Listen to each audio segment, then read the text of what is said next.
right, FNT is wrapping up, or they've just wrapped up, and we decided to push it a little earlier. So this show's a little flexible. You can board the plane early. We'll get you seated. You'll be able to get some drinks and maybe some service at your seats. Depends on, I guess, where you're at. And yeah, so hopefully everybody's chilling out, having a good Friday as we head into the amazing weekend that is Memorial Day. And hopefully you are out there and you're going to spend it properly, doing what you should do on Memorial Day and honoring those. And of course, having a barbecue, which I'm the barbecue master. So Monday's going to be a weird day. You may or may not see me in normal places that I would normally be streaming because I'll be doing some, Memorial Day things. But hey, you may see me. Who knows? We'll see. We've got amazing people in the chat, lots of folks. Triss is here. Good to see you, Triss. We got Snortopoopas Cuber. We've got FKHC 2005, Captain Fandom Nerd. I already said hi to Snort. We got Channel Surf out there. Little Chad's here. He's the guest. Ruby Hoove is here. Low Spec Linux Laptop. Argentum is here. Good to see you. And Walter Tomaszewski. So I hope everybody is doing well. Tender Warrior 68 is here. It's a fantabulous Friday indeed. Nano Reaper, what's up? I have a whole hog for Monday. Oh, that sounds good. Oh, you gonna smoke it? We got 11 Alpha out there. We got E. Clay Thomas and OC Dobbins out there. He's working hard. Hope things are going well, my friend. And yeah, there's all of that. I'm going to double check my sound, but I have to introduce you to my very special guest today. Somebody that I think everybody here should be familiar with. And if you're not, well, you're going to get to know him. Lil Chad runs a fun channel, especially on Fridays after this show. They do a live stream, and they do some other fun things. They have music trivia and just general banter about the news of the day. Always entertaining, very, very smart people involved in that show on Ascendant Art. So, in fact, after today's show, there'll be a show over there as well. Slender, I think Lil Chad will be fine. I don't think he's going to embarrass anybody, but he is here, and I'm not gonna hold him in the back room any longer. We're gonna debut one of the new thumbnail and background items. So, without further ado, Lil Chad from Ascendant Art. How you doing, my friend? You doing well? I'm doing pretty good. We're Excellent. just wrapped up Friday dinner, so Hey, comping on the post flight before the Ascendant Art podcast at 9. So it's a nice, smooth, planned night for me now. So don't have any downtime to worry about. yeah. I tell you what, I really do enjoy. I really do enjoy the fact that I can do all this stuff with the chat down here, and everybody can see. I Everybody. like EV Mux. I want them to get a little bit more fine tuning on some of their stability stuff. Yeah. I've been on some shows where the initialization or whatever they call it takes A a good long long time. time. Yeah. Which, but for a lot of the other features, including the chat and all that stuff, it's light years ahead of StreamYards. Oh, indeed. So Indeed. And look, I mean, I just managed to just in real time change it up so it looks very nice and dainty on the screen, and everybody can get a chance to see their own commentary out there. But we have so much going on. I just want to say thank you for showing up today. It was kind of a last minute thing. I thought I'd invited you, but I didn't remember if I did. And so I asked Matt, and he's like, I don't remember. So, then I reached out to you. You're like, sure, I can be here. I said, good. So there's that. Next weekend, I've got another special guest. And then the following weekend, I think, let me do the math on that date. That's going to be the 7th of June. It'll be a pre-recorded interview with Bo Dade, the History Bro. So we've got some good people coming up here in the future. Maybe Comics Division will show up on one of these one time after FNT. Do you watch FNT, Little Chad? I do. It's a little early for me sometimes when I'm still in the workday, but I try to catch a good amount of it. It's in the afternoon when I'm available to turn it on. Fair enough. Yeah, I like watching the guys. I really I mean I was one of the people who was there when the first show was started. So when they started doing it, I was there. So yeah, I remember like early on when there was only hundreds watching the show. So yeah, it was a good time. it's fun when you see stuff that you watched, or in a lot of ways it's like people who find a band when they're just in their garage band phase before they hit it big. You're internal, you're like, I remember, I was there at the beginning. I'm more of a fan. So That's right. I have been here longer than you. it's like, I'm more important. let me show you my bona fides. I've been here. That's right. Were you here at this show, like when they played that prom? No, you weren't. No, you weren't. You're a poser. You're a poser. Do me a small favor there, little Chad. Can you amp your pot up about 3 dB? Because the chat says you're a little low. Yeah, I've got it turned all the way up. You know what I'm gonna do? I think it might be right click on the speaker. Yeah, I know. And then hit sounds, and then go to the properties of the sounds. Yes, I know how to. Oh, okay. You can. I am naturally very. Here, how about now? Better. Pot up just a little more if you can. Better. Test. Oh yeah. Either that or eat the mic. Right. Yeah, I'm right up on it now. All right, very good. Okay, yeah, because Slender Dad says you were just in ASMR mode.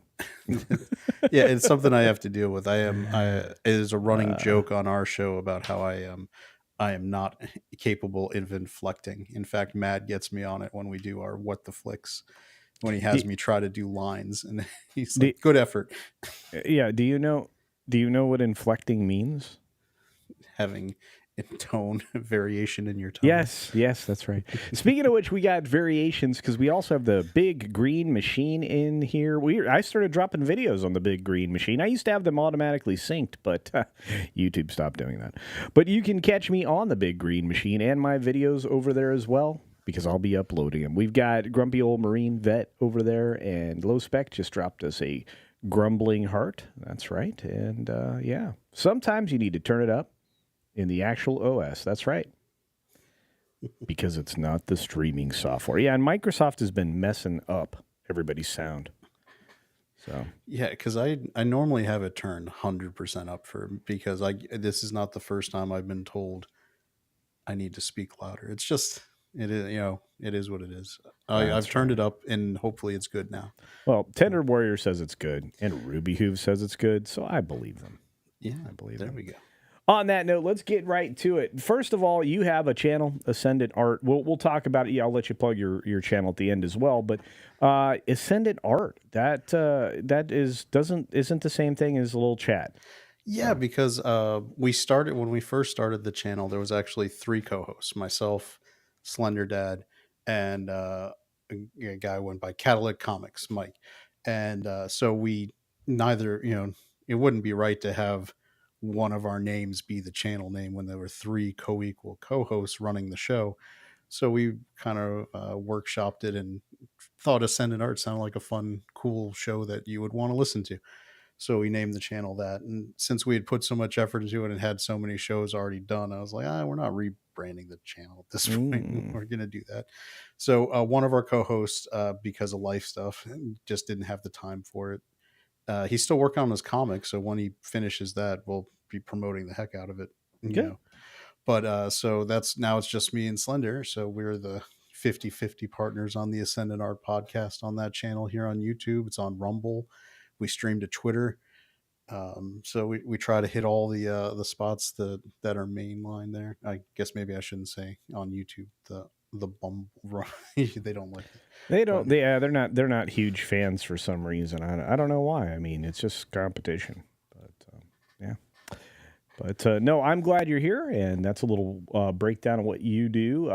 Every Friday you have a 9 p.m. Eastern live stream, which is right after this show.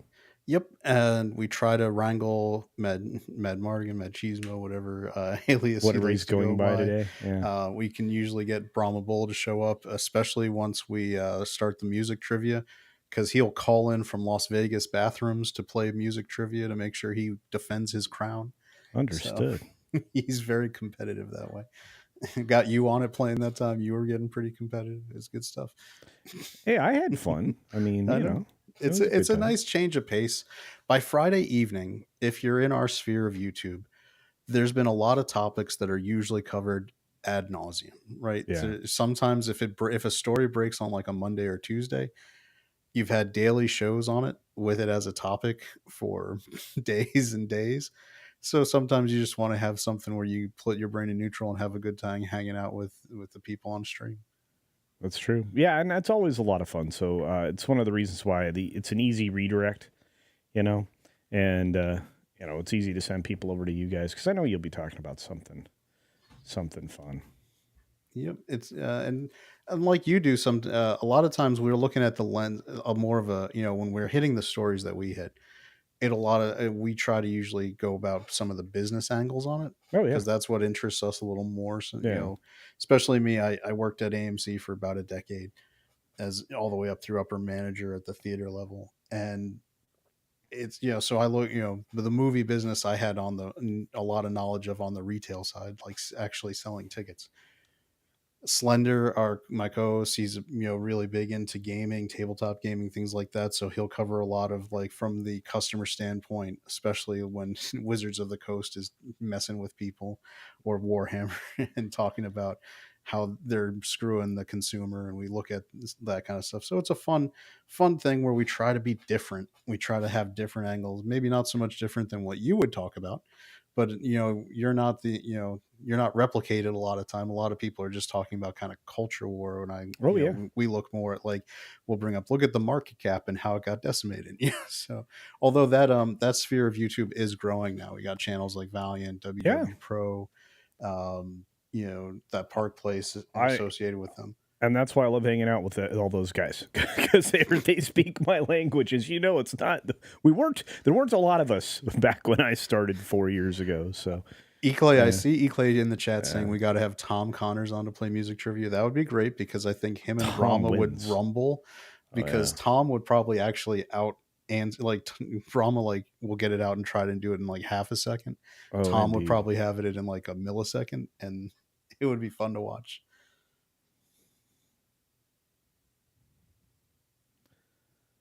Wow, I just saw some news I wasn't aware of. Sorry, I, I didn't know. There are some things happening I didn't know was happening. So I'm very impressed with some people's actions today. By the way, guys, we won't be talking about any of the recent drama in some of our friends' lives. So just FYI, that's not fodder for today's stream. But what is fodder is little Chad and his knowledge of things and his feelings about stuff. So we're going to fire into the first three questions, and these are always the same for the first time guess. That's right.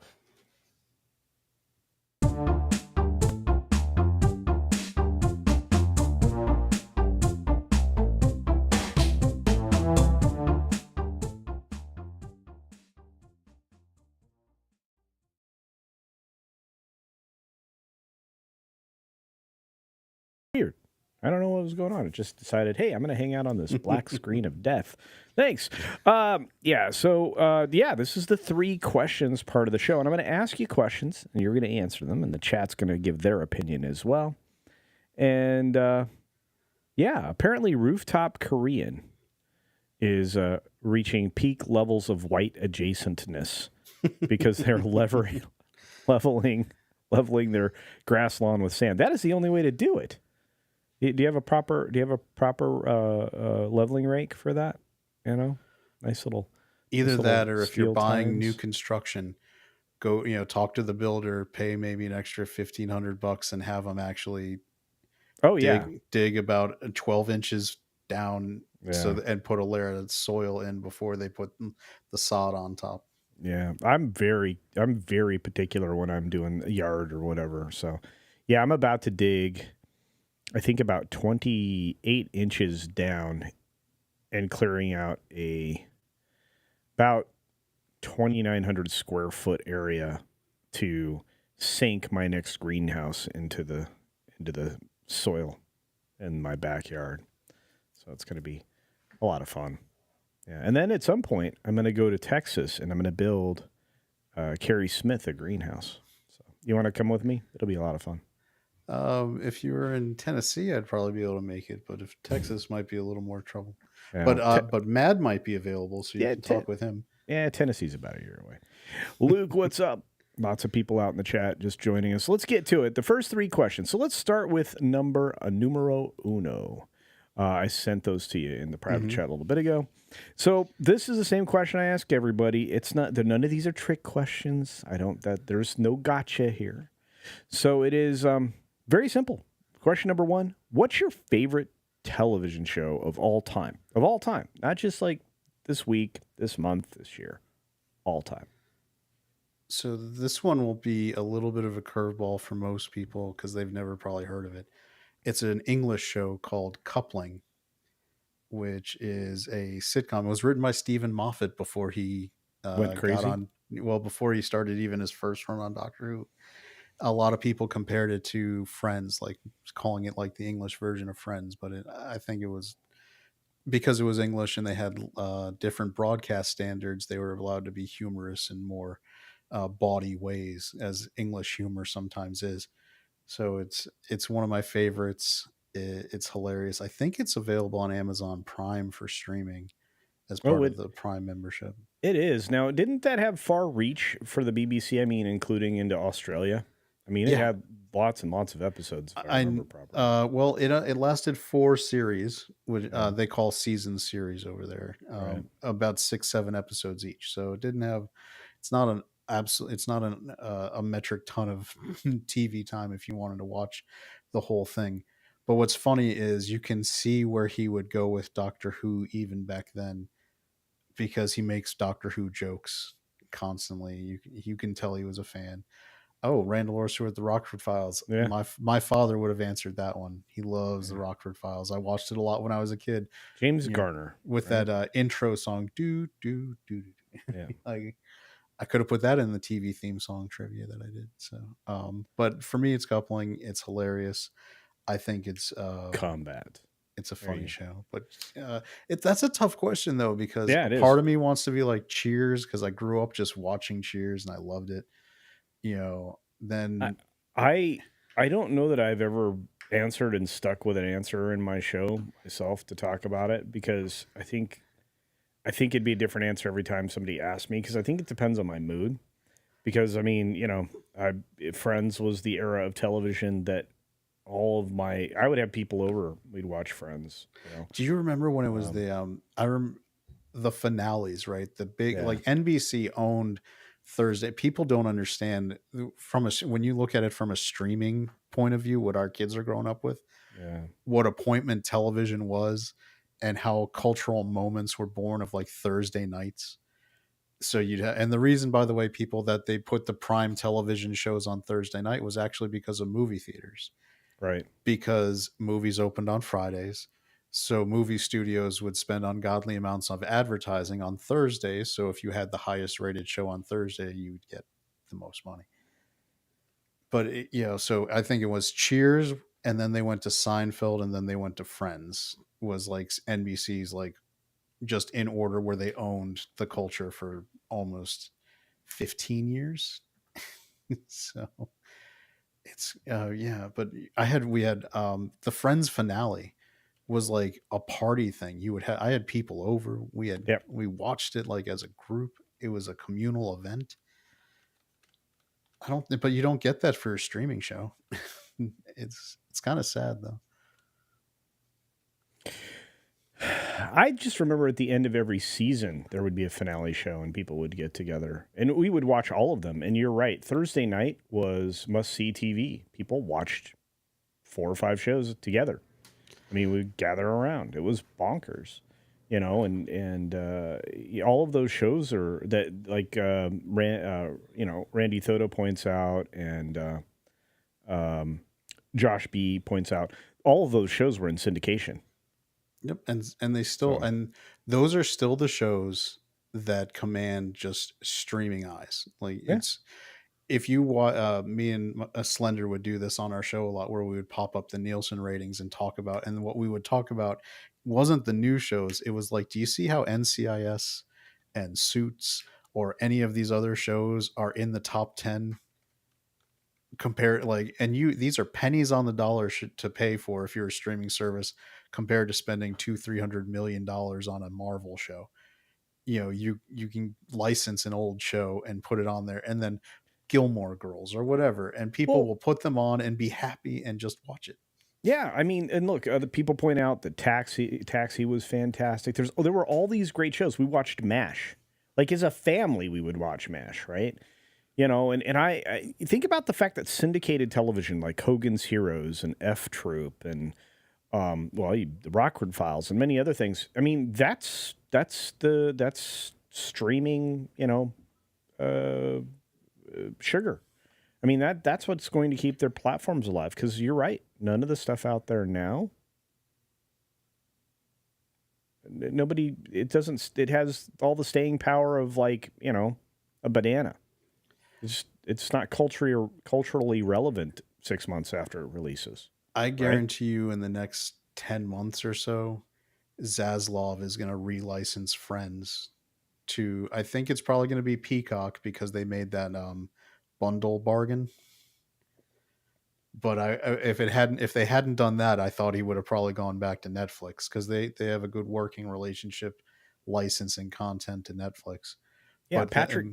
Yeah, I mean, Patrick's Mr. Belvedere, Perfect Strangers, just the time. I mean, you go down a laundry list of these shows. Anyway, sorry, I didn't mean to interrupt you, but no, you're right. No, Yeah, those are great, and they all had great theme songs.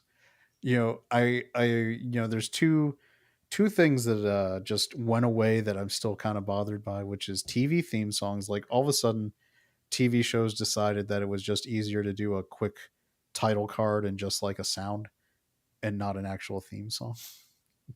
yeah, and look, I mean, Thursday night, Friday night television. I mean, you had appointment shows, right? And Johnny Carson, that last show, that was rough. In fact, I would say that late night television started to disappear because Leno, while he tried to maintain the same standard, just couldn't.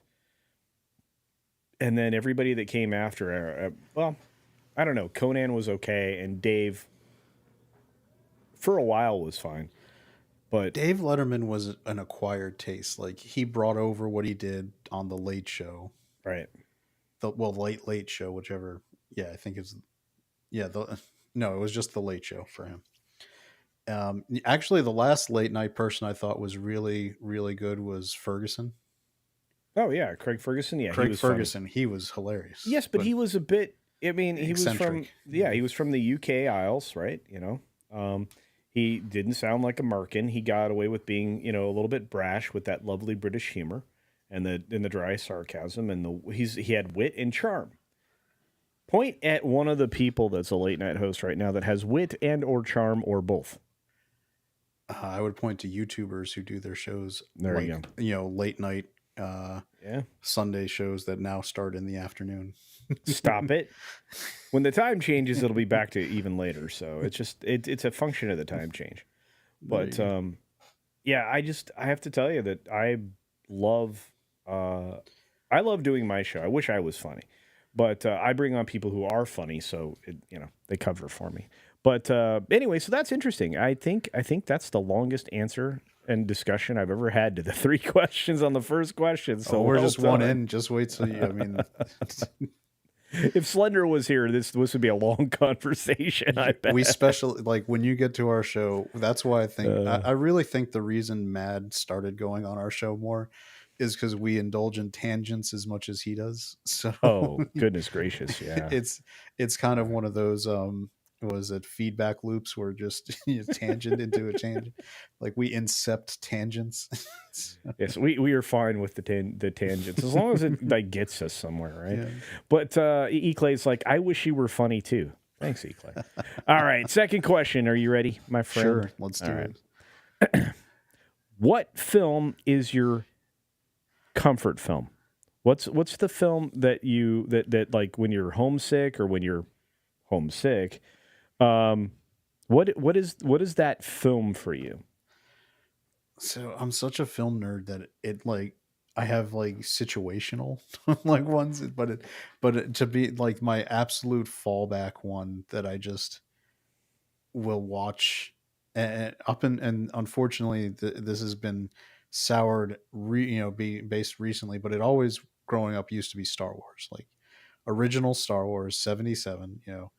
You could put that on. It was it was just a fun, perfect movie that you could watch, enjoy, feel satisfied, feel good about, and kind of be good to go. Now, obviously, the Disney sequels have retroactively made that a little less, but I'm reclaiming it. And I see in chat people saying the Lord of the Rings trilogy, and that's like if you have like the flu where you're down for a couple weeks, because if you put the extended editions on, you can be watching those for days. Yeah. That one is my wife's go-to, is the Fellowship, specifically the Fellowship of the Ring. She prefer, like, that's her comfort movie. When I was testing my home theater that I built that has like a 150-inch screen and a projector and all that stuff, I purposefully used Fellowship of the Ring because I wanted to get buy-in from my wife, that I built this home theater. So, and it was like, how do I sell this theater that I spent probably more money than I should have and more effort than I should have creating? I was like, oh, I'll throw on Lord of the Rings on the 4K projector. And then she comes in, she's like, yeah, this is a pretty nice place, I like it. So That's all it took, right? you gotta read the room, know how to appeal to your audience. That's right. Yeah, but I mean, these answers are fantastic. Yeah, I prefer the pre-Lord of the Rings movies, the 3 cartoons. I love those. Yeah, those ones. I love the fact that personally, the Hobbit cartoon It's the best. is perfect because you can watch it and it's the Hobbit, and I don't have any unnecessary addendums that make this a 3-movie 17-hour trilogy. Yeah, Marx Brothers movies are very comforting. Yeah, Duck Soup being your favorite, I get it.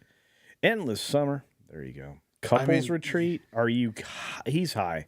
Yeah, Couples Retreat is hilarious. I love Couples Retreat. Vince Vaughn's performance in it and his line delivery, like one of my favorite quotes, and I'm gonna have to isolate it for a clip for our show, is like, I'm not pointing fingers, but you're a problem. Thanks, Soul Assassin. That is how you do it. That is a Chad move. Right.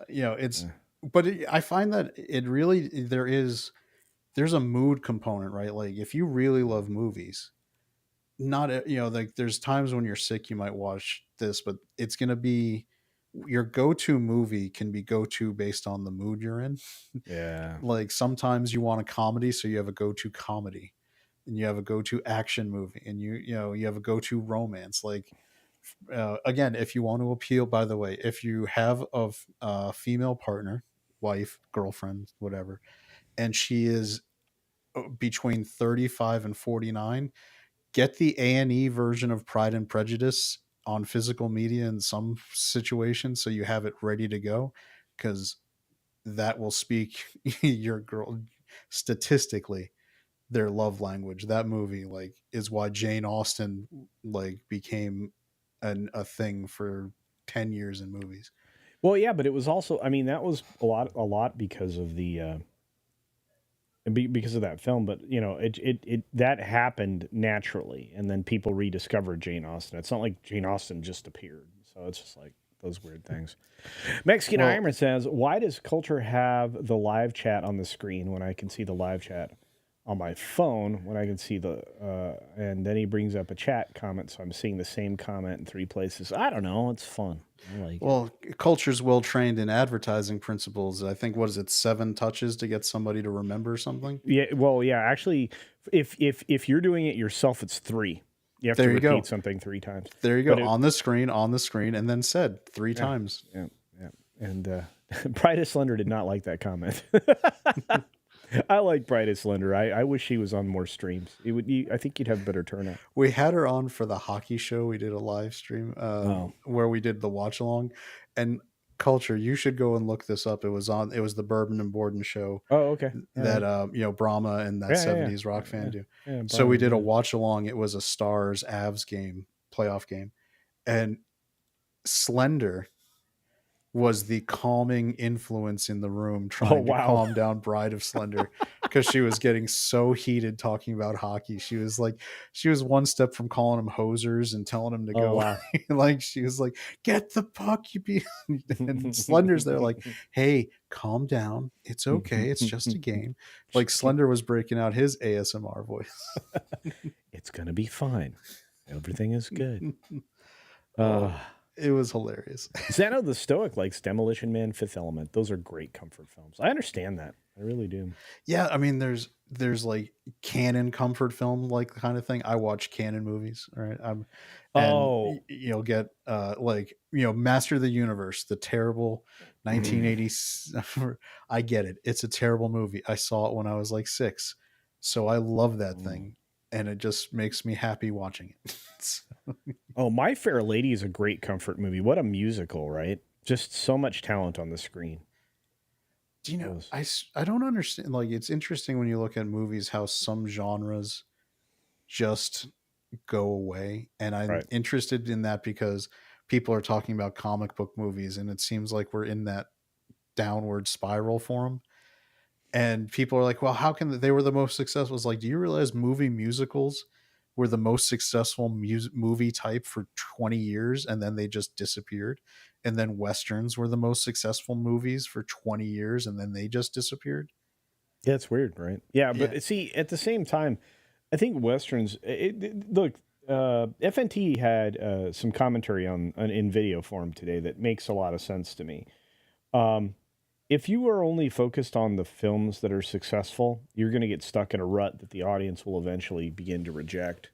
I'm paraphrasing what Yep. was said, but I think that's 100% correct. But I do want to answer this question. Pale Rider, I think probably eBay is the best place to go to do this. If they're in good shape, those old Disney clamshell movies are valuable, especially if you're referring to the VHS ones. Those And are sought especially if after. the clamshell is in good condition. Oh yeah, yeah, not It's cracked or Yep. sun dried. Yeah, if you Because buy a lot of people use them as display items and want the case to it be pristine, pristine. Yep. And I see American Ninja. John Spillo said V for Victory, Sylvester Stallone. I remember that. Pele. You're leaving out Pele from the soccer movie? I mean, come Oh on, man. wow, Sylvester Stallone yeah. playing a goalie. That made a lot of sense. It was fine. All right, we're gonna move on to question number 3. Um, are you ready? Sure. Third question is,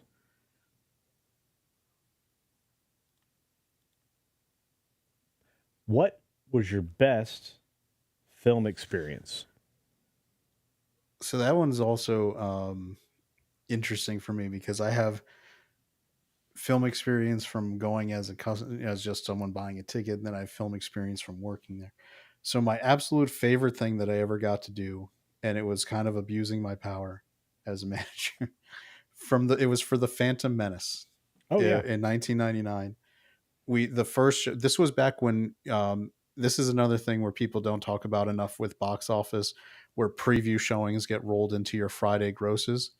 And the reason that used to be is because your first showing would be 12:01 a.m. So technically it would be Friday. So you didn't do movies at 8 o'clock or 7 o'clock or 6, 4, 3, whatever time they start now. yeah. So Phantom Menace's first show was 12:01 a.m. because George Lucas had a page of rules that came with that print, Those books, and yeah, and you absolutely could not play it before 12:01 a.m. And yeah. we They got were around they it were because books.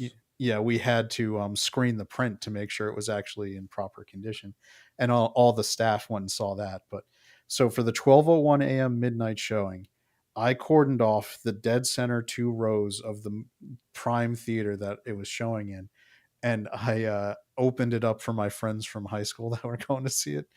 So I was like, "All right, you get VIP seating, come on." And everyone else was like, "What that's for?" I was like, it's for people coming. Don't worry about it." And so I opened it up for my friends. They got to see the 12:01 Phantom Menace and the best seats in the house without having to wait in the crazy line. So that was my most fun film experience as like a manager. The most fun film experience I ever had in a movie theater watching something was The Avengers in 2012. I went and saw the first show Thursday night that it was open, and it was just it was something I never thought I would see on screen. And people, are so used to it now, they don't realize how crazy it was to actually at the time see a superhero team movie where they had individual movies and then they teamed up together, and you have whole backstories for each one of them that you got, and then to actually see it executed well. For I mean, the X Men 1 and X-Men 2, the last, X2 X-Men United were pretty good, but they didn't really nail the X-Men perfect, but the Avengers really nailed it. And so that was like, I was almost giddy just seeing it because I was a comic book fan, I was a movie fan. There was so many things like just being perfect on screen where it hadn't been in a long time ever done, or even ever done like that. So that was my best experience as just a viewer in a movie, because I was too young to actually see Star Wars in the theater in 1977. My first theater experience with that one was the special editions in 1997. Oh, what a I mean, terrible thing that they was done to you. yeah, well, they just didn't, Lucas didn't re-release them. Like, that was the other thing. You would, before home video, you would get re-releases into theaters every few years of your classic movies. Once home video hit in the mid 80s, late 80s, mid late 80s, they stopped doing that. They didn't re-release movies into the theater anymore. They just put it on home video. Mm. So, like people would talk about Gone with the Wind. Gone with the Wind got released like every 5 years into theaters, so Yeah. people could keep going to see it. Yeah. Star Wars, outside of its initial release, they did some re-releases like in 79 before Empire Strikes Back came out in 80 and all that. But by the time I was, old enough to be able to go to the theater, they no more. So I had to deal with Han not shooting first, with some, bad Jabba being added in where Han steps on his tail and walks over him, because that made sense. Han shot. There's no Yes. shooting first. Yeah, Han shot first. Han shot. There's no first. It was it.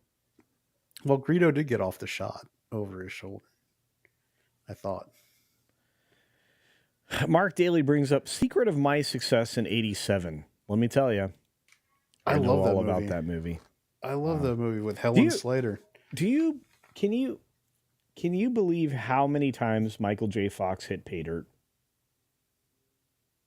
That's the thing. People think Michael J. Fox's only success in movies was Back to the Future.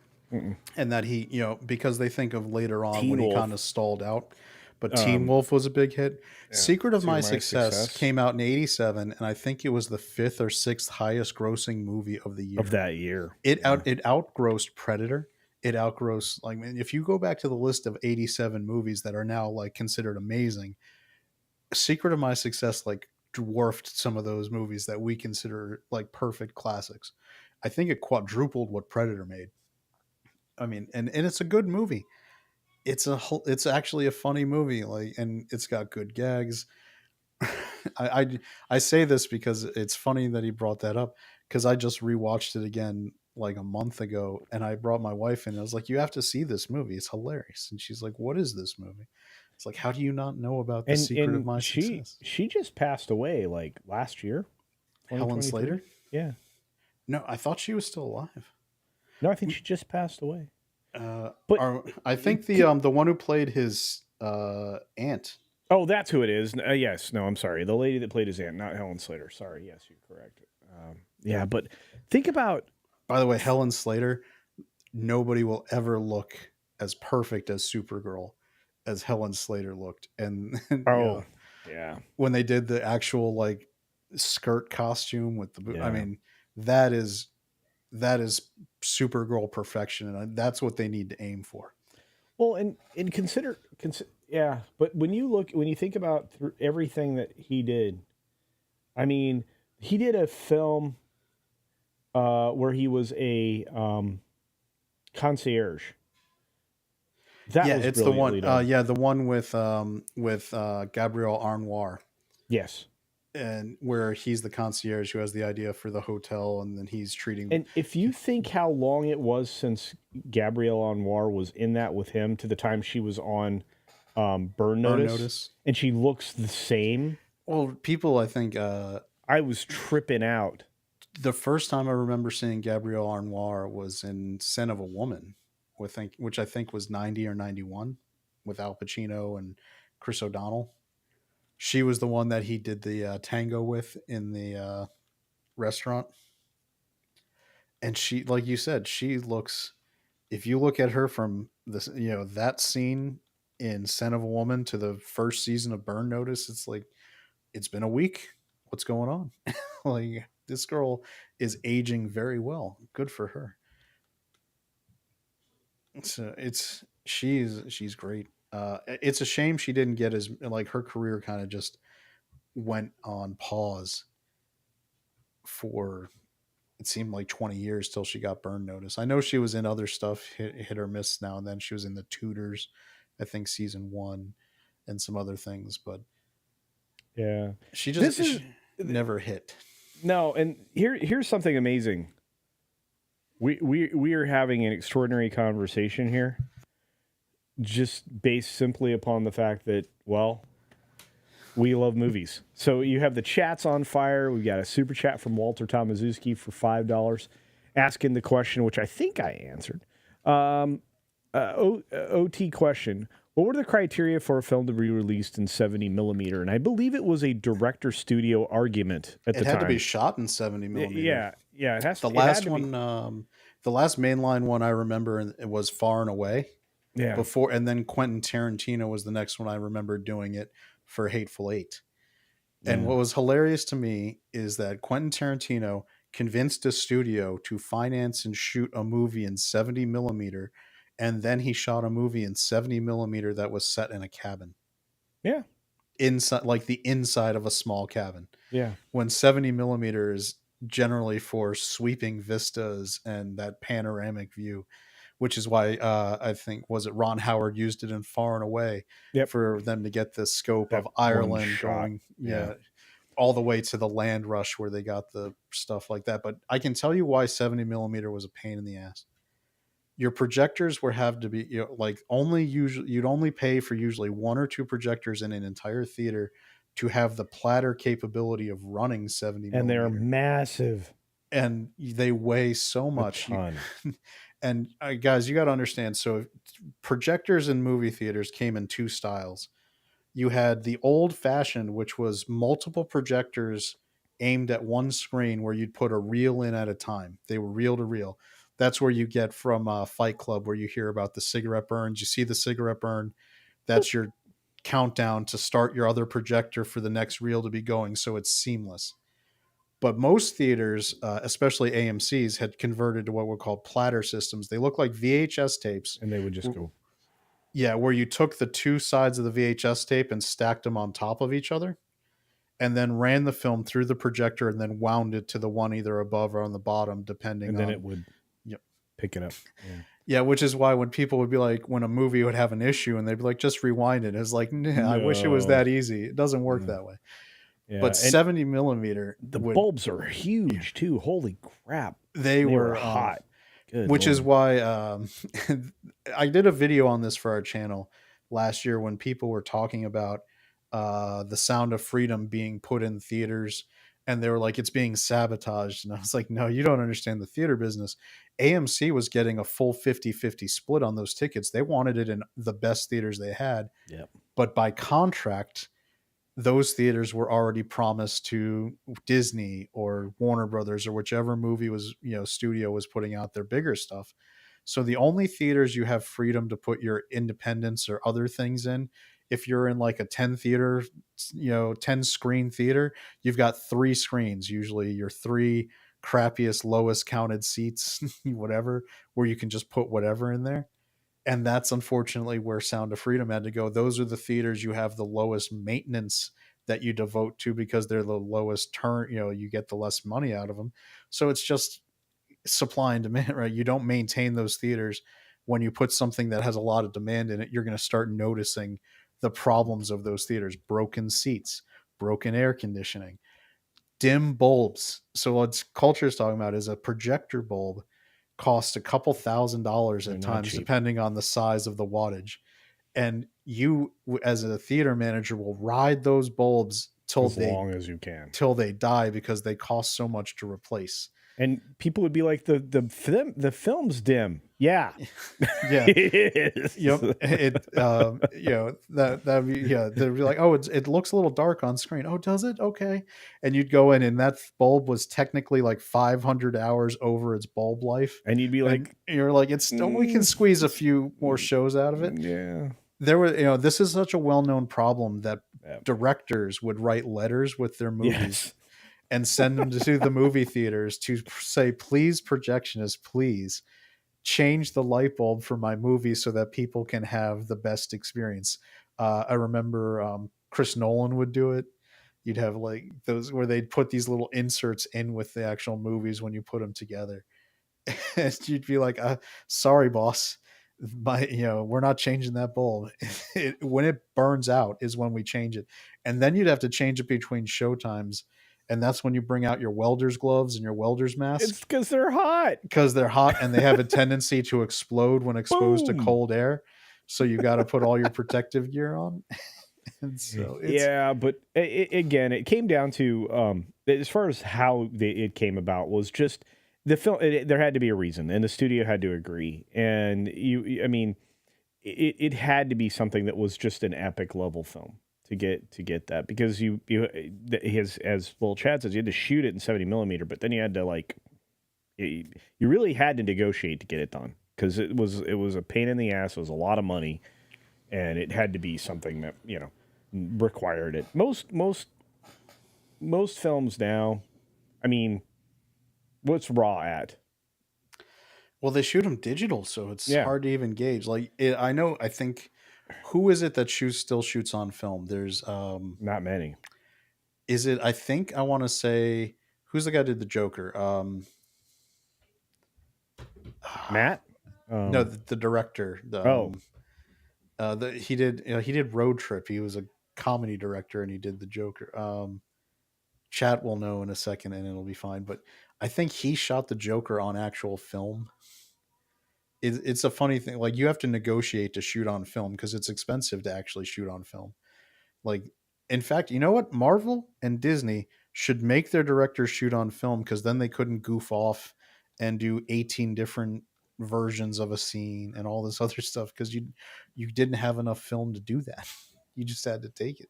You might have two versions and go. Unless you were Stanley Kubrick. Todd Phillips, chat. Yep. Phillips. There it is. Thank you. Yeah. But yeah, you have to negotiate now to shoot on film, because you actually sometimes you have to special order. Like, they don't make film in the capacity like they used to. Like, if you look there's legacy terms in movies that you don't like. Print and advertising is the term for how much the studio spends to promote a movie. And the prints part of it was because they used to have to strike physical print copies of the movie and send it to however, like, if it was on 4,000 screens, you had to make 4,000 copies of the movie, And you had to let them dry. and you had to let them dry. Like, I think was it Gary from Nerdrotic used to work at Technicolor, Yeah. and Yeah. I think one of his jobs was, I think, working, helping strike Yeah. prints. And it was chemical process. It's like Yeah. developing film. You have to work that out. It's on polyester.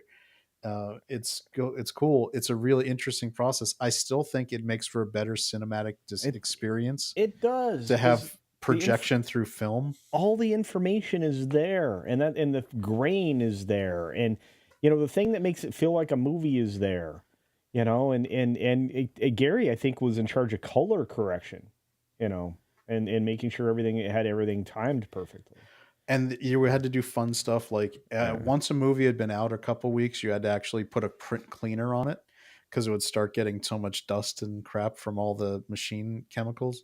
So you would have an attachment to run the film through to actually clean the film so that it would get back into a good shape. And there were other problems that you would get from film that you don't get now, which the soundtrack for the movie would actually be on the side of the film. It would be like squiggly little lines that were read by a digital decoder that created the sound. But that would also be where the film would emulsify from going through the sprockets of the projector. So no matter how good you were about keeping your print super pristine, after a certain number of show times, a certain number of days, there was going to be spots where it would start just getting a little spotty. And we used SDDS, which was the Sony Digital Dynamic Sound, and that one was more prone to it than others. We didn't use THX for some reason. I think Sony paid AMC to be like to use that as the standard sound system for the theaters. And after like 3-4 weeks, it would just get a little choppy, and you couldn't do anything about it. It was on the edge of the film, and you can't. Nope, sorry. All that part went away, but digital, I think, loses something. I remember thinking when I saw the high dynamic range or HDR, high frame rate Yeah. Hobbit, and Yeah. it just looked bad. It Yeah. just was. I was like, this looks like Well, an it, old 50s TV show when they were well, using video cameras. it also kind of some at times because of the clarity of some of the imagery, you're like, this looks like a soap opera. Everything looks flat. And that's, and now they're combining that with the volume technology, and you're like, oh my gosh, that is so bad. It looks so bad. I don't know about you, and you might have mentioned it because I didn't. I was actually at Furiosa watching it when you guys started doing your show last night with Right. comics. Yeah. There is this thing. There's two things that George Miller did in this movie that actually just annoyed the crap out of me. One, he's always done it. He speeds up the film, but this time he's doing it for like the most like just Chris Hemsworth sitting there, and he's speeding it up. So it just looks. It's not speeding up action. Yeah. It's just speeding up, and you're getting too self-indulgent stuff. And the other thing is, this movie you definitely use green screen, possibly volume style in shoots, and you could noticeably tell when they cut to one of those scenes, the sand looked different, the background it almost looked like one of the old movies when they were in a moving car, and they were projecting the road behind them, and the car was just bopping up and down, and you're like, that's clearly not a car that's moving. it was it was it was bad. I just thought it was terrible. And as much as people have problems with Fury Road, at least I felt like all the effects seemed practical in Fury Road. So one of the things that your brain does and your eyes do is they fill in the things between whatever you're seeing, because your brain is processing information at a certain hertz rate. And they arrived at 24 frames a second. It just magically seemed to work and all of that. Moving it up slightly to 30 frames a second makes sense. 60 frames and your brain is now struggling to like figure out which of those are going to seem with the next thing. And then when you get to 120, it's a whole other ball game. So people will get sick. Some people get sick when frame rate's too high. I mean, it gives them a headache or makes them nauseous or dizzy or stuff. That actually happens. It's one of the reasons why if a 3D attraction, and these are things I know about. So when a 3D attraction in a vehicle, a motion vehicle of any kind, any type of gimbal platform, whatever it happens to be, when those things are out of sync, that doubly screws people up, and they will get very ill if actions and motions are not aligned. It's very strange, but I still like most of the things that I present is in either 24 or 30 frames. I'd never jump to 60 because it doesn't make sense. But Walter Tomazuski asks a good question, $2 super chat. Thank you, Walter. Was audio on the film optical or magnetic? By the time I was doing it, which was 1997 and later, it was all optical. You would have different theater chains would have different theaters if you had whatever you had your to pay sound standard. Yeah, the sound standard. Yeah, because you had to THX. Man, Lucas made bank on those. You had to pay money to license and be like, in addition to buying the equipment to run THX sound in your theater, you had to pay a license fee just to put the sign up to let people know that this was a THX certified theater and sound system. And I forget, I think it was like 10 grand a year. And this is in the late 90s. It doesn't surprise me. Yeah, to, at a time when to that just was put the sign, and you still had to pay whatever. Like if a speaker blew out, you're still paying to replace it or whatever. There was no like discount. He was charging you the full fee, full freight, for that. But so I only ever worked at a theater that had one time that had a THX certified. That's because AMC had bought out General Cinemas, which was a chain out of the New England area. And when I went to work at one of the theaters we took over, and General Cinemas had paid to make that one THX. Since it was already done, we kept it going, but AMC would never have. That's why you never saw like a THX AMC theater. They're too cheap. Well, again, like Sony Sound, all that other stuff like showed up later. They were like, "Wow, they're making a lot of money on that. We can do a version of that." And then you ended up with all the different standards. Ruby Hoove for $2 says, "I'm enjoying this immensely." Well, thank you for being here. I'm glad you are. Whenever I have a different guest, I usually let them take the wheel. We have not moved on to what we would normally do after this because Lil Chad is awash in film information. So I love it. And Southern Viking City worked for General Cinemas. Good job. yeah, General Cinemas. And I tell you what, my regional chain is better than AMC in many ways. So I try to support them as much as I can. AMC, and I was there when this happened. So AMC started as a family-owned, and this is a true story for most of in culture. You know this from observing business. So it was a family-owned business that started in the 1920s. It was the Durwood family that started AMC theaters. They invented things like the cup holder and the multiplex, having more than one theater in your in a building. Yeah. And the Durwood family, the last Durwood, I believe, passed away around 2000, but he was in charge. He was the CEO until he passed away. He was insisting, like, there were things that we did that were at his insistence because he was the last bastion of the family. And I think he was the grandson or grandnephew. That we had something called like, it wasn't called matinees, it was called Twilight. Between 4 and 6, tickets were only like $3. And this is even back then, a full adult ticket was still around $8. So it was significantly discounted. That's because Durwood, being a family guy, said, I want to make sure that at AMC there is always a time of day, even on a weekend or weekday, that a person can take his family to the movies and won't feel like he can't afford it. Yeah. And we had this was a well-known thing that the CFO, CEO, like the CFOs, all the other people in AMC were pushing him to change that for years. They're like, you're leaving a fortune on the table. It's the biggest attendance time of the day. If we just charged more, we would make all this money.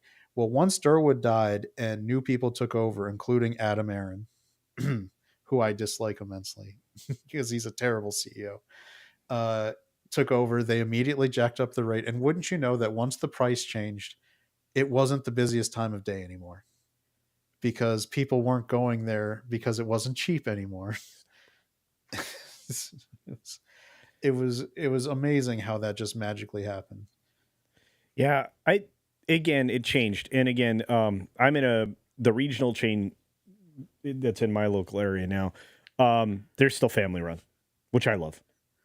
And again, I mean, I grew up this family. I mean, they went to school with my folks and stuff. This is like, so it's really easy to support them. So I love that. If we have one around here where I live, which is, we have a drive-in. We still have a drive-in that works, and I try to go there like at least once or twice a season. Yeah. Although they do pretty good around here because they're like the only drive-in within the entire Mid-Atlantic, so they get a lot of people who want that experience. With you and I are both really engaged with film and stuff. And again, if you really want to hear this guy, he's brilliant. Little Chad, check out Ascendant Art Podcast. I think I put a link down below. If not, I'll add it. But and you'll actually get a chance to be redirected there as well. I was gonna try to redirect to Hughes, but he's starting later than I'd hoped. So we will be redirecting to Lil Chad, and then hopefully you can find your way over to Agenda Free News. Hughes, Views with Hughes, Agenda Free News. Hopefully you can find your way over there. But do check out Ascendant Art Podcast because I think you'll find what they do is very entertaining, and they really are. You guys really are making quality stuff in your live conversations. I don't know if you know that, but Oh, I appreciate that. We try Mm, to have a good time. That's yeah. We're not monetized, and we all and me and Slender both have full day jobs that cover taking care of the family and all that. So this is really just more fun stuff we want to do, hanging out, and we don't try to push S- anything beyond that. So, do you think we're going to spend 9, 10 hours in theaters here real soon? Because we've got the Lord of the Rings films coming up. They are re-releasing the extended I ones know. over 3 days, and Oh, um, I did all right. So one time I went and saw for was it The Dark Knight Rises? AMC was doing um, the three, Batman Begins, Dark Knight, and Dark Knight Rises consecutively, yeah. and you got Dave, a pass to do that. And I went and saw that. That was great. You got breaks, right? You got breaks in You between the need movies, breaks. You but it need was an intermission but because, wow. it started earlier in the day, and this was just three movies, but you to the point where you were going to the 7 o'clock showtime for Batman Dark Knight Rises. Wow. And they did one for I almost went to the one for the Avengers where they had all the Marvel movies leading to the Avengers, but they didn't do it in my area. And when they did Endgame, AMC actually did was basically a full weekend. They did all the Marvel movies in a row Oh, no. Oh, no. leading up to Endgame, and Wow. you were committing. So I mean, I'm tempted by the Lord of the Rings one because this is I think the first time the extended editions have ever been shown in theaters, Wow. unless you have a home theater system yourself that you were doing it. This is it is interesting when you do that. I'm a big fan of going to see classic movies in the theater.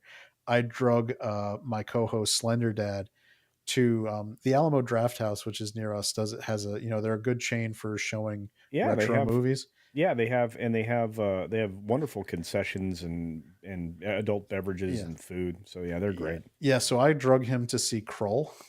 Oh, I love Kroll. Yeah, so that was his first experience. He had never seen it before at all. I I I was like, "You're going to I see this in a theater, buddy. I've I, never seen it in a theater. I We're did. gonna do I this." did. Well, I'm old. Okay, I'm old. But what's great about Kroll is I used that recently for myself in the intro for Mr. H's HCast show. Yeah, I think I Yeah. saw that. Yeah. So yeah, That's I'm by the way, like, that was some good intro work right there. I was hey, pretty. I'm keep evolving it. Like I turned in the for Thursday, the one I put out Thursday, I turned Bo, the history bro, from podcast The Lotus Eaters. I turned him into Geralt of Rivia. That's still an upgrade over Liam Hemsworth. Gee, oof, let me tell you. But it was amazing. He looks good. I'm working on extending Mr. H's clip and You are getting yeah. me in trouble those Why? because so I make the music trivia videos that we use on our channel, Yeah. and I use a template because I do do it over the week, and I always test the trivia videos on my wife before just to make sure. All right, would someone get these songs? Am I doing too many out of left field ones or whatever? And she told me, "Why don't you have animated stuff or videos? I've seen them on the other YouTube videos you watch, and it was the ones that you have been doing." Oh And I was wow. like, "I don't know how to do that yet." She's like, "Well, then learn." I can teach you. It's really simple. I'll teach you. It's very simple. Yeah. In fact, I Oh, can. I actually helped. One of the things I did early on, because I was just trying to be helpful. A lot of us were starting all at the same time on YouTube. Wow, this didn't just turned into me talking about this, but um, I mean, I taught a lot of people how to do that. I did a lot of intros for a lot of channels and shows and things like that. I love doing that. It's a way to get some of the creative stuff out that I don't have other vehicles for right now. So. I saw that Vic Fontaine said he did the IMAX Marvel movie Yeah, on yeah. I think I 22. clicked on that. Wow, Yeah. that's commitment.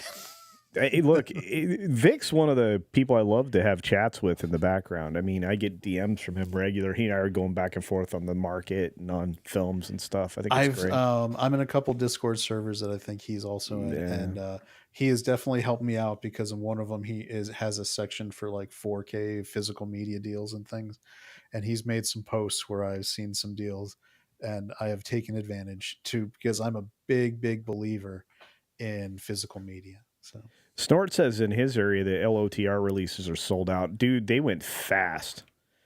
They went crazy fast. It's a testament to how if you put good content out, there's no fatigue. These movies have been available. They're on streaming services. They're on the HBO Max or whatever it's called. Uh, and people still want to see them in the theaters, which is why it was one of the things I chatted to you Yeah. on your 6 minute daily Yeah. today. The pandemic and then lack of releases has Yes. broken habitual movie going. Yeah. People underestimate how much of movie going was people who had it as a habit. And when you break a habit, people it takes a little bit to get them back into it. If there's a big gap from them doing it's like quitting smoking, right? You can eventually, maybe you might fall back to it, but you're going to have some kind of event that gets you back doing it. In this case, habitual movie going, we need to get people back in because we see that moviegoers will go back for content they want to see.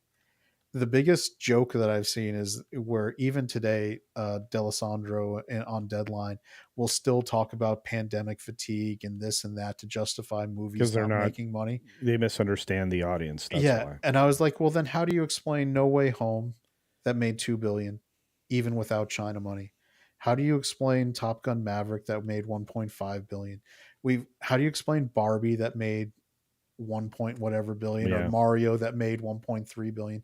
We've had billion-dollar movies every year post pandemic. You know what we haven't had is consistently good movies people wanted to see to build the habit again. Well, and again, I will also say that we also have had fewer films, fewer quality films finding their ways to theaters. Streaming, because of the desire for exclusive content, really kind of robbed the marketplace of writing and things like that. And then they doused a bunch of political agenda on top of it, so that largely what's out there is not desirable. And again, it comes back to what I said a little while ago. And again, just paraphrasing what the video clip was that was played on FNT. Because there's there's a dearth of diversity in the kinds of films you're offering, and the fact that they cost too much money. You're not getting anything other than the things they think are guaranteed wins, but they're not. They're not guaranteed wins. They haven't had a guaranteed win in a long time. Holy cow! I have to react to this real quickly. Sure. This is from Tender Warrior 68 gifting 10 Culture Casino memberships. My goodness, 10 lucky people got those, including Stunt Brat and Snort and many, many others. Thank you so very much. I really appreciate it, Tender Warrior. Thank you for your amazing and generous support of not just my channel, but others. We do appreciate it. And the membership to Culture's channel, definitely worth it. He does great member streams, does good content. Thank you. Good stuff. I've been a member for, I don't even know what my month's long time. Yeah. At least, you're over 18 months. I think I saw Yeah, we got Walter Tomaszewski with one I think it'll be fun for you to talk about. For $5, thank you, Walter. Says, due to the way we engage with entertainment, for example, ergo, if you want to use the proper pronunciation there, on phones, are cinema buildings or large, e.g. 2K venues, becoming passé? I answered in the chat, which is kind of fun. I really like that new feature on YouTube. I do try to engage with that, but now that we can respond directly to supers, it's very cool. But I'll say this, Walter, and then I'm going to ask for obviously Chad's response. But I think that the buildings will still exist. There'll be fewer of them, and I think that large multiplexes will still exist. I think there'll be fewer of them. I think they'll still go on. I agree with George Lucas on that, because something he was recently quoted as saying, the business isn't going to change, but people in the business are going to change. Right now, you have some really dumb, I went to business school, MBA boneheads that are making films by committee and trying to be as risk averse as possible, not understanding that in creative endeavors, in any art form, you can't do that. It doesn't work. It creates something that it just continues to beat the audience with the same type of entertainment or the same formula, and they eventually walk away. I don't know. What do you think about that? So this is where, if you look at historical precedents, people have gone to venues to watch entertainment Forever. forever. Now, how that entertainment has been presented to them and how the venue has to then be set up has changed. Roman amphitheaters give way to opera houses, give way to theaters for plays or the Yeah. Globe Theater. Yeah. It evolves in basically format and adaptation to present. But I think what doesn't go away is people's desire to have communal entertainment. Because even if you're an introvert, you can go to a communal space and watch entertainment where you're not talking with other people and being put on the spot, but you get community, and there's something in the human soul that is nourished by having communal experiences. It's the same reason people go to live sports events or live concerts. You can, like, live concerts are an inferior auditory experience to a home setup, but they bring the communal aspect, the performance aspect, and so you get something out of it. I think what'll happen, like you said, is movie theaters will change how they present it. Yep. And it's not the first time movie theaters have had to do that. Even in cinema, I mean, silent films had a place for a piano player or orchestra, depending on how fancy the silent film theater was, to play the music that corresponded to the silent film that was being played. Sometimes maybe a player piano. Then we moved to talkies where they had to revamp that to put speakers and audio and stuff.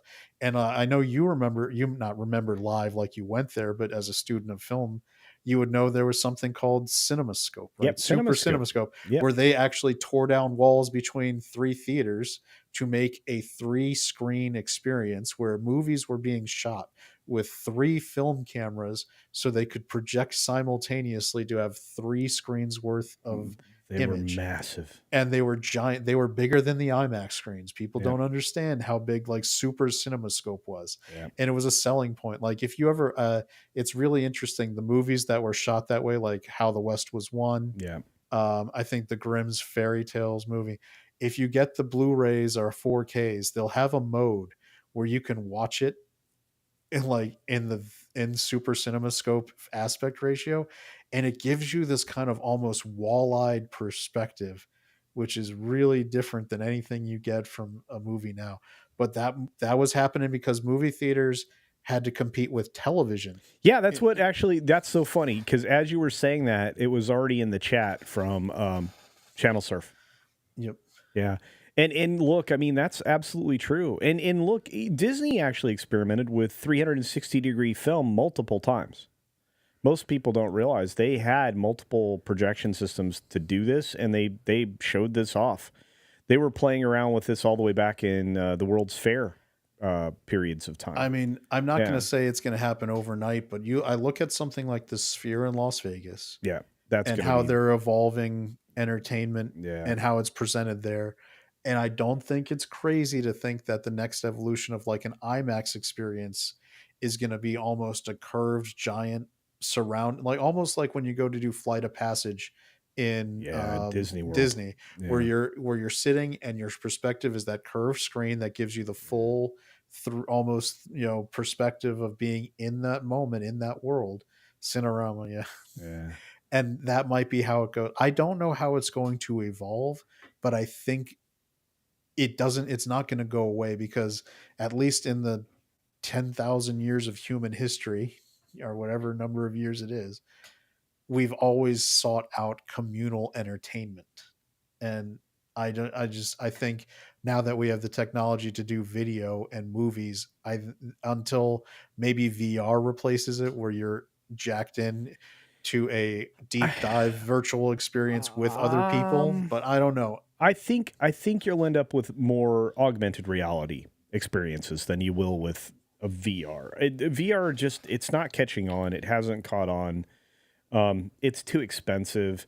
People get headaches. Again, it has all the same problems we were talking about with inconsistent frame rates and stuff and messing with people's eyes and brains. So. Yeah. Until I mean, this is a pretty anime concept to bring up, which is why I said deep dive, right? It's right out of Sword Art Online. Until somebody comes up with a way where VR actually basically drops you in conscious wise to an environment, Yeah, I don't think VR people are doesn't gonna. work. Yeah, and I don't think people are gonna jack in. But look, I want to say this, and this is something that's very true that you said early on. But we've always done entertainment the way we've done it. We're tribal. We've always been tribal. The success of the tribe is the success of the community. The community was limited. It's not the size of the communities we have now, but of course, in various places, large cities, we still divide up into communities, villages, boroughs, whatever you will call them. But those particular types of stories were told around a campfire, and they were told for a lot of reasons, not just to entertain, but to educate, and to moralize and to be able to convey the message of right and wrong, which is the same thing that entertainment's been doing now. I mean, and as little Chad walked you through the history of entertainment, I mean, it goes back to everybody around the campfire. That's why experiences for boys and girls in whatever groups, whether it's perhaps the Boy Scouts or Y Indian Guides or Girl Scouts or the Indian Princesses or whatever those organizations were, went back to the fire circle, and the stories were told around that because it's that particular thing. And family movie night is a thing, and people can do it in their home theaters for sure, but they also, at least in my family, they still continue to get together to go to event movies, which is a conversation again I've been having with Victor Fontaine and others. That's important for whatever reason. But I do want to get to some member chats that I starred a moment ago, and they're very important to me. Dan Crane has been here for 5 months, says, "Hail CC, be humble." I agree with that. I think that's the most important thing you can be as a human, because whether or not you want to be a know-it-all, we don't know it all. And in many other ways, we can learn every day. So just be humble. Thank you, Dan. And bad take, Bojan. Thank you, Tina. Tina's been an amazing supporter for so very long. 40 months of membership, over 3 years, nearly 4, 8 months away. My goodness, I've been here for a long time. Thank you, Tina. You are brilliant and loved. I appreciate you. Hope everything's going well there. So many other people joined us today. I really do appreciate it. Tender Warrior, thank you for that generous gift. And you are all brilliant. Let's see who else. I visited Disney, Epcot twice in the 80s, once in the 8th grader in 83 and once college freshman in 87. It was a magical place then. Now, not so much, but they do have, and you guys, there were several of you in the chat that mentioned that Epcot itself, from its 82 inception onward, had 2 360-degree theaters there. But that's all based on tech that they had at Disneyland well before that. You could find 360-degree films there all the way back into the 70s. And again, at World's Fair events, they had that as well. So I just remembered going to Tokyo Disney and being amazed at how awesome Captain EO was. Oh my goodness, yes. It's still impressed. I mean, if they really wanted to bring the Magic Eye Theater back to life, they just retrofit some of the stuff that's in there and some of the effects, and they could run that film forever. Because think about all the minds that were involved in that, all the great creatives. Many people, Ford Coppola, George Lucas, and Michael Jackson. Wasn't Spielberg in there? I think Spielberg had a touch in there. Yeah, Angelica Houston was like the lead actor. Yeah, she was incredible, and it had a great soundtrack, music specifically written by Michael and produced by, oh my gosh, what's his name? Is it the guy from the best music producer ever? No. Jones. Quincy Jones. I mean, it was like an all-star cast of people to make this one thing that ran for almost 40 years. I mean, good stuff. Yeah, and my father was stationed in Japan mid 80s, so Tokyo Disney had opened in 83, so we had season passes and or whatever they called it then, and we went there maybe like every 3 weeks because it was our local park, and it was almost like living in Southern California where Disneyland is just around the corner. Yeah, but believe me, I get that. Yeah, but what people don't understand is how much better Tokyo Disney, if you love Disney, like traditional Walt Disney, Tokyo Disney is the best place you could ever go. they are meticulous. They upkeep it. They maintain it. It's great. We're about to run into your show. Yeah, Slender's able to hit the button. Oh, all right. Okay, fair enough. I told him ahead of time. All right, fair enough. Yeah, no, it's fun. You and I we have lots of shared life experience, and we have not together, but life experiences in life that are similar. So it's fantastic, and yeah, I love it when we get to talk about this stuff, because I don't know if a lot of people have the same interest. But yeah, Tokyo Disney Sea. If you want to experience Disney the way it used to be, that's it. It's all there, including Splash Mountain. Hopefully, for as long as they can keep it. I remember, I don't know if it was an official Disney authorized documentary, but I remember it was something I watched where it was talking about the late 90s were not a great period for American Disney growth in the theme parks. Like that was, yeah. I, I, I'm older, and but yeah. yeah, Eisner was at the tail end of his run. They weren't investing. I live in Virginia. That was right after they had the debacle that was going to be the Virginia based American history theme park that never happened. And oh yeah, on the East Coast, yeah, it was yep, supposed to be right by the battlegrounds. You were supposed to just be able to hop around. It was going to be right near Manassas. Yeah, I actually ended up. I'm still pissed off to this day about it, because Disney, as part, and they never make this deal, but as part of the deal, they offered to pay to widen Route 66 from Washington D.C. all the way into Manassas, which is where this park was going to be in the mid 90s, at their expense completely. No tolls, no nothing. But that way, because the airports were by DC, they wanted people to just be able to funnel right in. And they blocked them. And they said they didn't want any development near the battlefield because it's going to destroy the historic value, this historic sites and all this BS. And then as soon as Disney was gone, you found out that all of that was being funded by housing developers, and they immediately turned around and bought the land because the value of the land plummeted because Disney wasn't offering money anymore. They bought it and they started just putting subdivisions in. So all these people who said Disney was going to destroy this historical landscape were perfectly fine with giant subdivisions destroying the historical landscape, because it was all astroturf. It was ridiculous. It was, and we went. So I still know it. I would have had a Disney theme park right nearby. All the rides were going to be indoor rides, because that was one of the things. Obviously, the Mid Atlantic has 4 seasons of weather. You don't generally have outdoor rides operating, all season long. When you have 4 actual seasons of weather. So it would have been a cool, different kind of Disney park, and they got rid of it. Well, they didn't get rid of it; they just never did it. So, but what was happening while all this, while Disney was, American Disney was just chalking up the L's over in Tokyo, they wanted to do the expansion. That's where Disney Sea came in, and Oriental Land Company spared no expense on that thing. So the Imagineers, who were getting just completely morale destroyed by being told to repurpose animatronics and make them, do don't build anything new, just find a way to repurpose old stuff.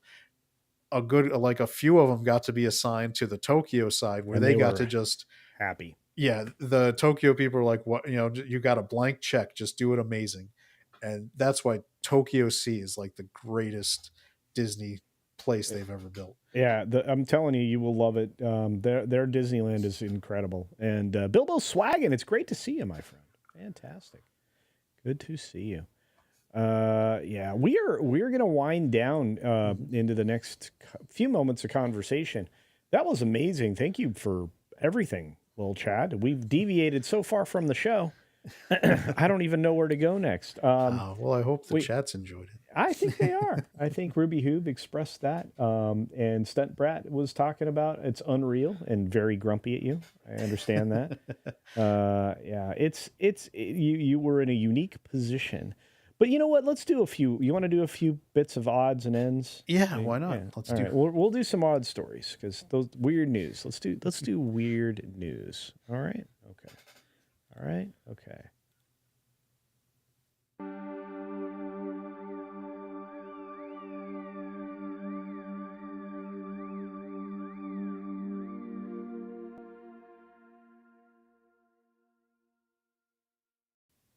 So I did grab some weird stories. I thought it'd be fun to cover. Man, we're gonna have to do this. We're really gonna have to do this again. We Yeah. probably should just do like history of entertainment conversations. I feel like I think people forget they sleep like movie theaters have never been in this much trouble. I was like, yeah, they were. You remember talkies?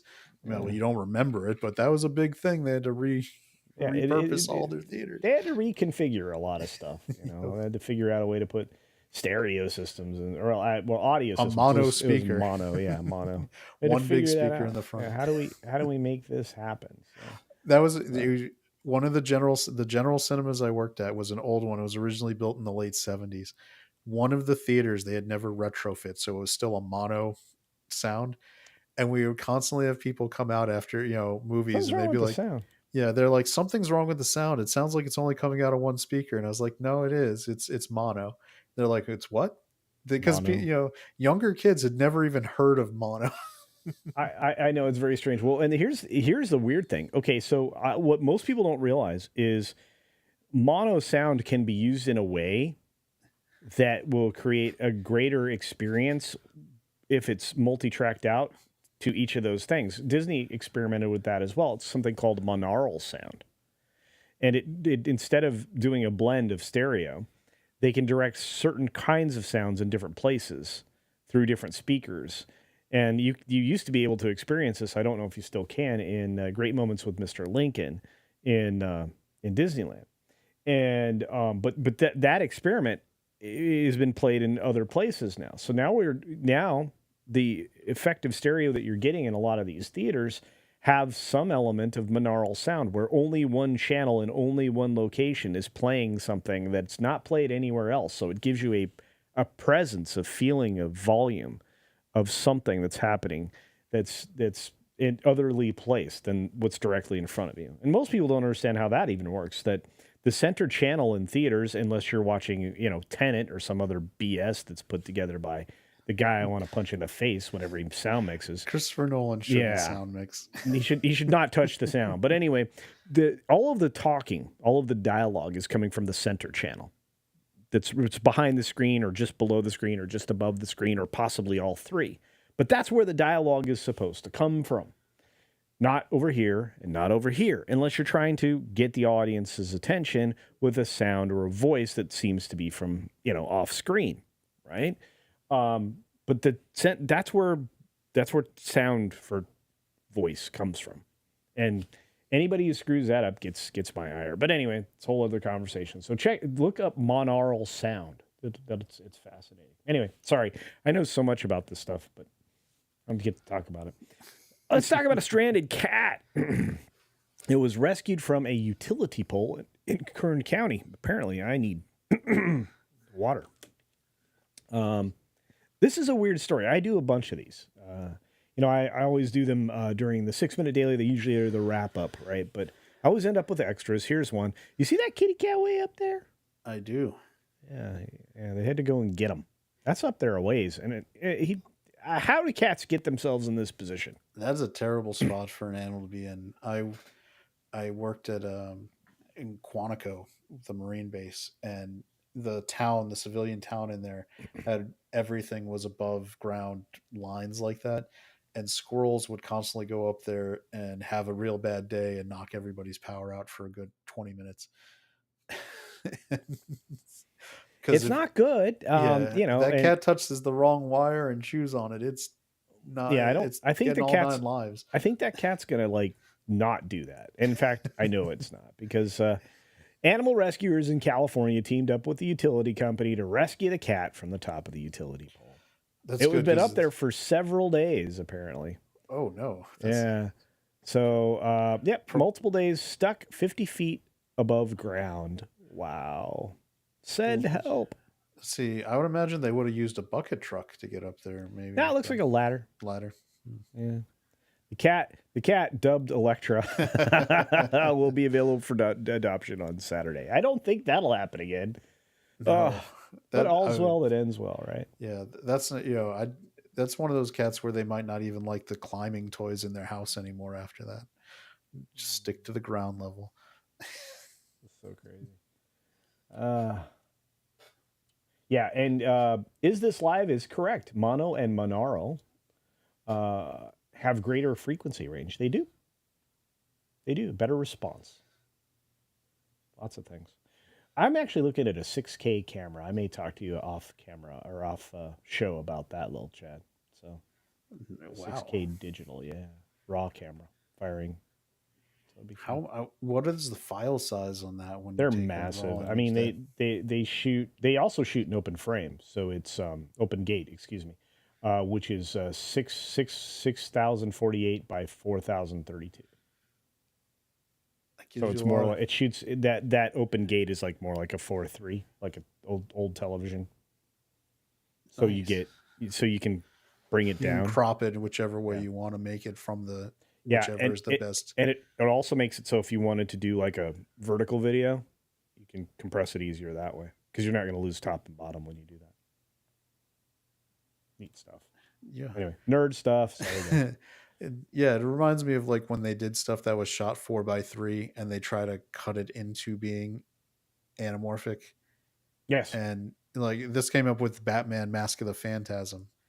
Like when they did their I think Blu-ray release, they made it a widescreen, Oh no. but it was actually, so they did it by obviously chopping the top the and the bottom 4:3 image into a widescreen image because everyone assumed widescreen was the better one, when because it was produced 4:3 because they thought it was going to be a home video release, you're losing image that way. That's a hot mess, Yeah. right? Especially if like you just tell the animators to animate widescreen, at 16:9, please. Anyway, we're nerdy. I apologize. Let's check out another one real quick because we've only got 10 minutes more with you. Some of that's going to be you talking about your channel and doing your outro. So, Yep. Mom fined 88K after kids collect 72 clams from California beach thinking they were seashells. It ruined our trip. No kidding. It ruined your bank account. I Good mean, gravy. if they wanted clams, I believe that Comics Division has an ad for a great clam place every That's time the right. show runs. Yeah. Yeah. I don't know if I even have that commercial on this. Probably not. I mean, rule number one: if it's got a top and bottom, you probably want to leave it on the on the beach. Yeah. So apparently, Charlotte Russ was on a family trip to Pismo Beach, known as the clam capital of the world, when she said her kids picked up 72 clams. The Department of Fish and Wildlife confronted the mother of 5 and told her the kids were collecting the clams without a license and issued her a ticket. Right before we went, that's when I opened it, and that's when I saw the amount. So this is a bummer because San Luis Obispo is a beautiful area. There used to be this, well, it doesn't matter. But so the judge knocked the fine down to $500. So all's well that ends well. So yeah. I mean, look at those kids. How they can get away with like the automated like fine system is pretty ridiculous. That we get that a lot here with like I said, Route 66. They have the automated toll systems, and if you drive through that and then you forget to pay your fine, it has an automatic like escalator where people ended up owing like $50,000 off like a $2 toll. And Wow. judges would always knock it down, but it was something. Well, crazy. You can't confront your accuser. I think that any automated system like that is illegal because of the way the justice system works. But yeah, I think it's funny. If I remember right, in Washington D.C., where they have the red light cameras and the speed cameras, illegal. When you get the ticket in the mail, it never says that like they can't put points against your license or anything like that. They're just asking you to pay the fine. Yep. And because they don't have evidence. Yeah, there was nobody there. It's the same thing. It's funny. If you ever get pulled over for speeding, you want to know A, what was you pulled over for?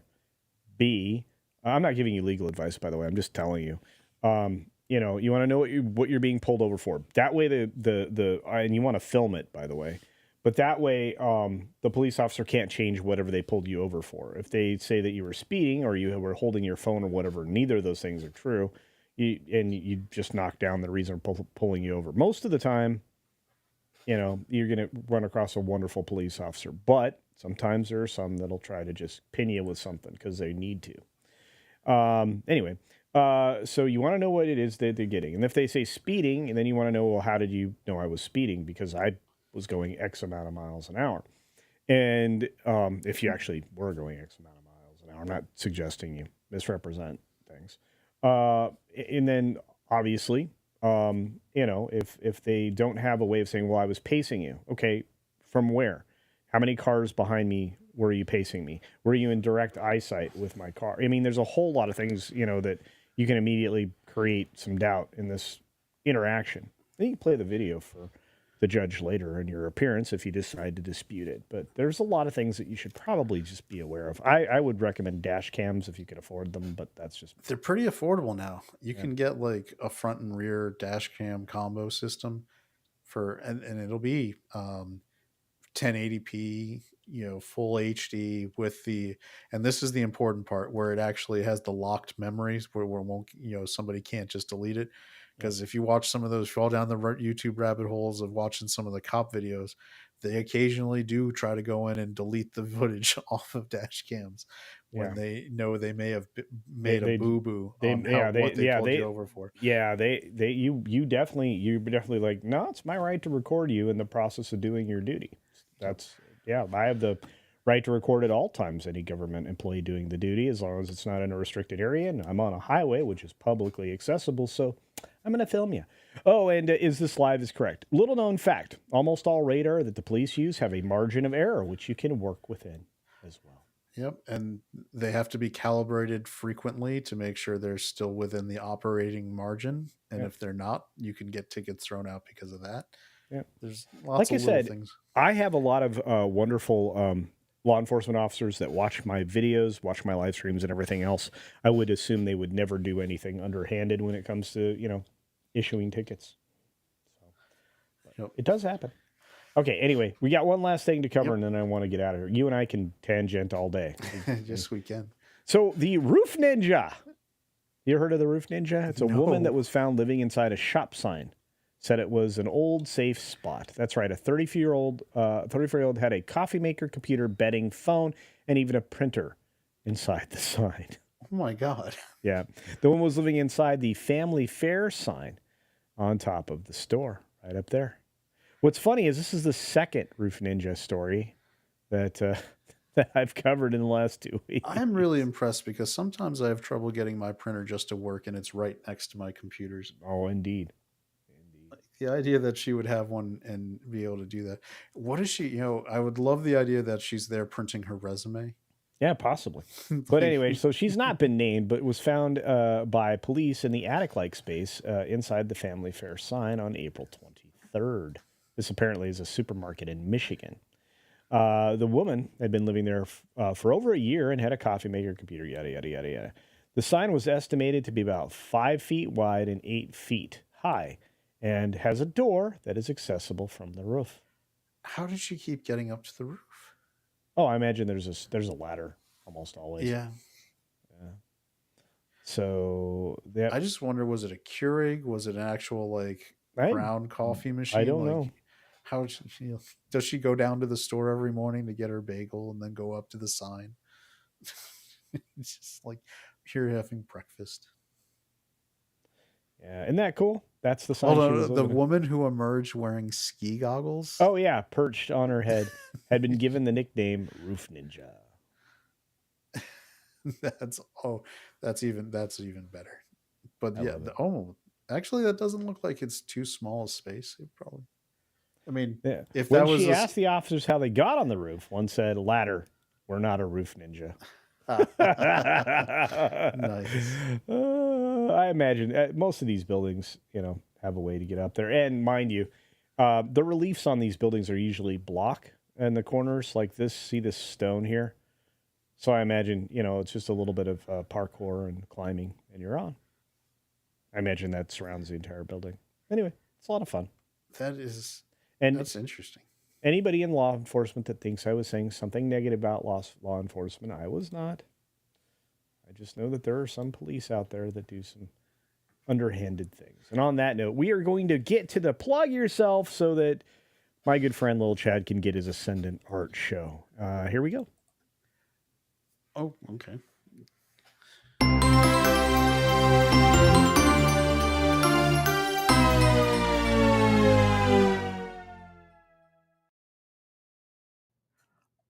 All right. So I co-host the Ascendant Art podcast, and you can find it on YouTube by looking up Ascendant Art. We run our shows Fridays, 9 p.m. Eastern. My co-host Slender Dad is probably over there right now, hopefully prepping things, which is what I usually do. And hopefully it's going to be ready to go. But that's where we go. Our past live streams are available. We've had Cultron a few times, and they've been some really fun shows. We generally have, like I said, Brahma Bull, Mad Margan, and Mad Cheesemo, Mad Barber Entertainment, whichever name he's going by at the moment, is here when he's available. 70s rock fans been on. It's just a fun hangout stream. We patterned our show.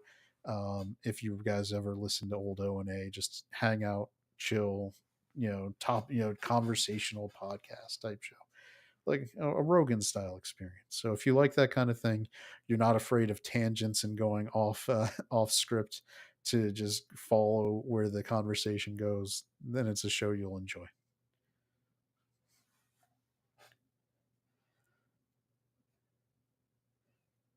Yep. And thanks for there's the link in the chat from Brahma. So